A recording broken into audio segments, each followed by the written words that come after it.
Hello, my name is Diana Mellon Lacey. I'm a student at California Institute of Integral Studies in Integral and Transpersonal Psychology, and I'm going to speak to you today about near-death experiences.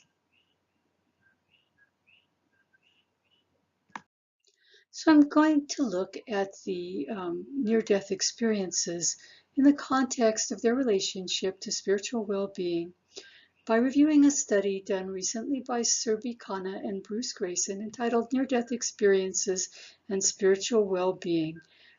These two researchers are with the Division of Perceptual Studies in the Department of Psychiatry and Neurobehavioral Sciences in Charlottesville, Virginia, and this study appeared in the Journal of Religion and Health in 2014. So near-death experiences have been defined as altered states of consciousness that occur during an episode of unconsciousness as a result of a life-threatening condition. This definition was given by Moody in 1975, and another definition developed by Fern in 1987 is that near-death experiences involve processes that occur for some individuals as they come close to death or are clinically dead for a period of time.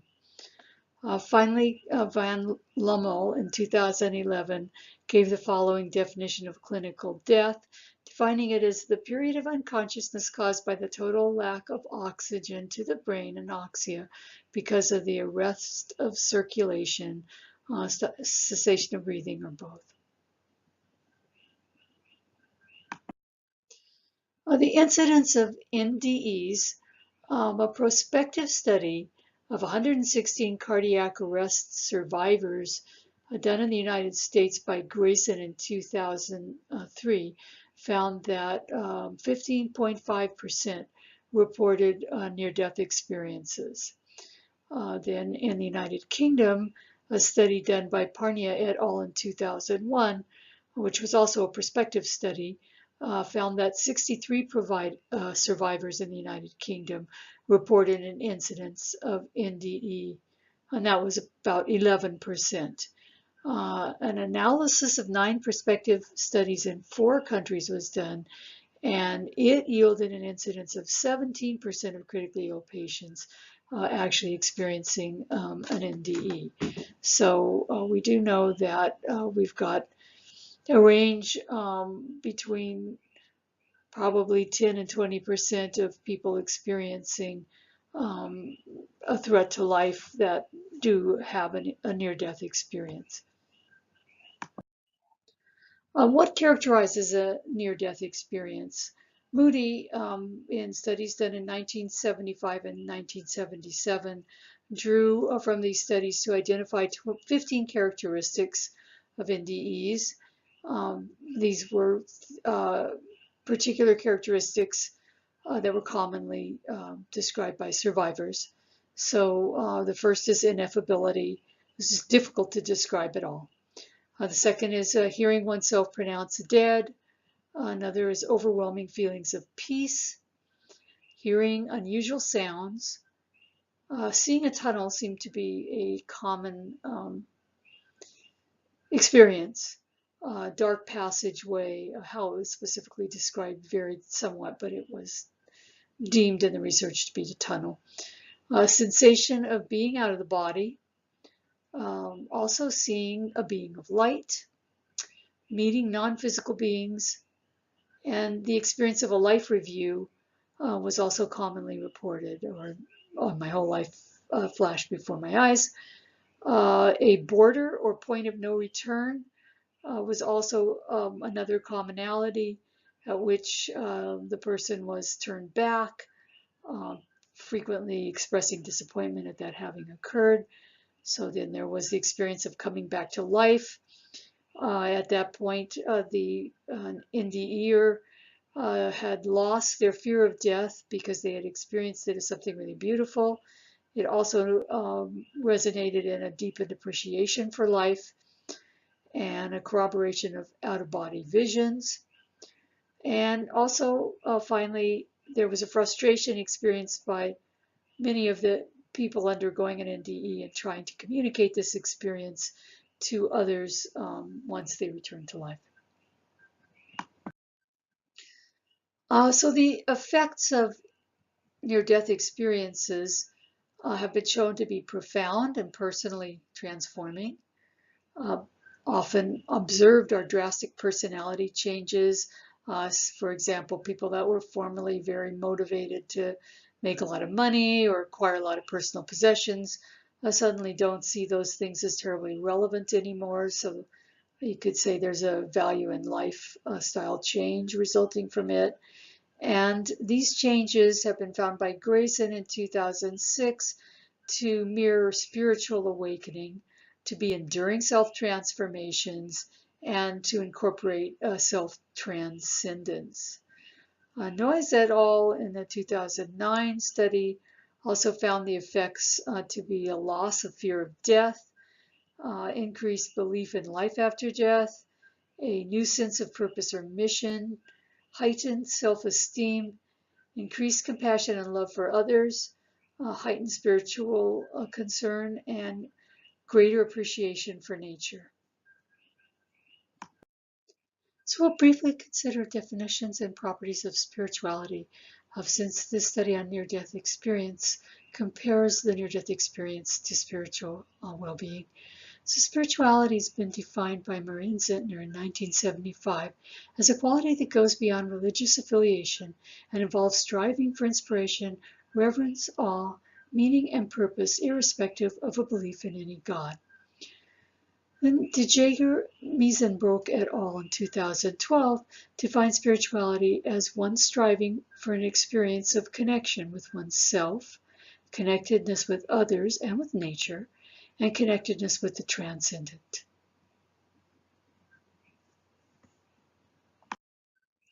So the long-term impact of near-death experiences has been shown as mentioned in the short term or immediate. Many are similar and do endure the significant change in values and attitude toward death remaining, the new sense of purpose in life, Grayson 2006, the direct experience of divine love, the altered self-view and view of the world, a reduced fear of death, a strengthened belief in life after death, and significant shift towards spirituality. So the study topic and significance for the study we're considering comparing NDEs to spiritual well-being is that we are examining the relationship between near-death experiences and spiritual well-being, defining spiritual well-being as the degree to which a person perceives or derives a sense of well-being from spiritual attitudes and striving, according to Pelosi et al. In 2012.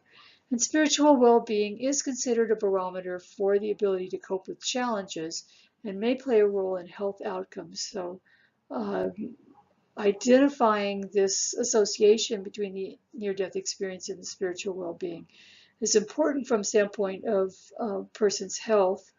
Also, that it provides corroborating evidence and increased acceptance and support for persons who experience NDEs. And it's thought that one reason for the difference between people reporting NDEs and those not so reporting are concerns of not being believed, or perhaps being thought odd or belittled because it's such an unusual thing. So these, between 10 and 20% of people experiencing NDEs, and it's thought that the number is increasing with improvements in emergency care. They need a way to integrate this experience into their life, and it is important for their health and well-being and for their families.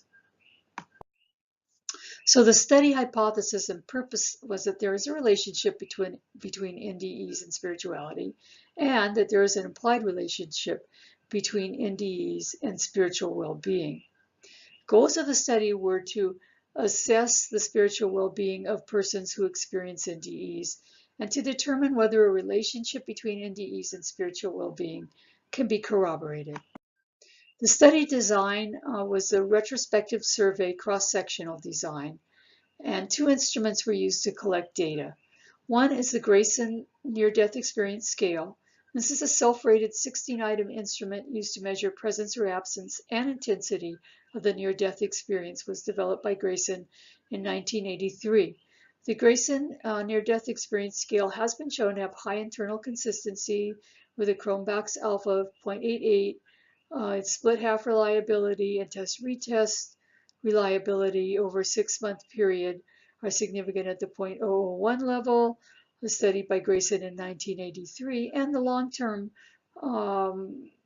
validity of it has also been shown over a 20-year period at the 0.001 level by a study Grayson did in 2007. The second research measure was the Spiritual Well-Being Scale of Pelozian and Ellison, which was developed in 1982, and its purpose is to assess a person's spiritual life that transcends any particular religion. It also has been validated by its use in over 300 published articles and chapters and 190 dissertations. This was found to be the case by Pelozian et al. In 2012. Has a well-documented reliability, internal consistency, and convergent validity according to the Jaeger, Miesenbroek et al.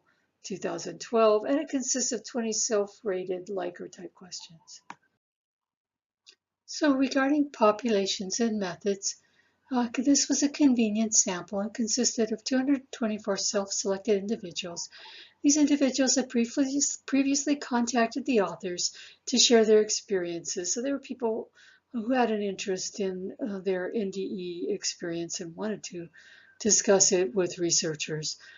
So they were self-selected, and these participants were mailed or emailed demographic questionnaires, as well as the self-rated NDE scale and the spiritual well-being scale. And participants completed their questionnaires on their own and returned them by mail or email to the researchers. So the results of the classification of experiences, there were 203 persons out of the 224, and that was 91%, who reported experiences that qualified as near-death experiences. 21 of the persons, 9%, who responded, reported experiences that did not qualify as NDEs according to the Grayson NDE scale. So the study found that those who had experienced a rated near NDE differed significantly from the non-experiencers in terms of their NDE scale scores, but not in terms of Parnia and Young's categories. And Parnia and Young's categories were developed in a 2013 study where they looked at people who actually had experienced cardiac arrest versus those who did not have a documented experience of cardiac arrest. And they hypothesized that there would be significant differences in spiritual well-being, religious well-being, or existential well-being between the people divided by these two categories. But this study did not show that. So we see that the profound NDEs, there were 29 persons, 13% of the sample, who experienced a profound NDE. And this is self-rated. 91 who experienced a deep near-death experience, that was 45% of the sample, and then 83 or 37% who experienced what was categorized as a subtle NDE. And the remaining 21 persons did not have an NDE according to Grayson's scale. However, there was no significant difference between these categories based on actual death or near death. So those did not bear out Parnia and Young's hypothesis. So with respect to spiritual well-being and near-death experiences, we find that participants who experienced near-death experiences scored significantly higher on spiritual and religious well-being, but not existential well-being when they were compared to those who did not report an NDE. And the little chart to the side shows that the difference, the means of between the NDEers and the non-NDEers for spiritual well-being, which was significant at 0.001, the religious well-being between NDEers and non-NDEers significant at 0.001, and the existential well-being, wherein the difference was not statistically significant. However, the categories of the depth of near-death experience, which were profound, deep, subtle, and no near-death experience, when we look at those, the depth of the NDE was significantly associated with spiritual well-being, religious well-being, and existential well-being at the 0.001 level in both spiritual well-being and religious well-being, and at the 0.045 level in terms of existential well-being.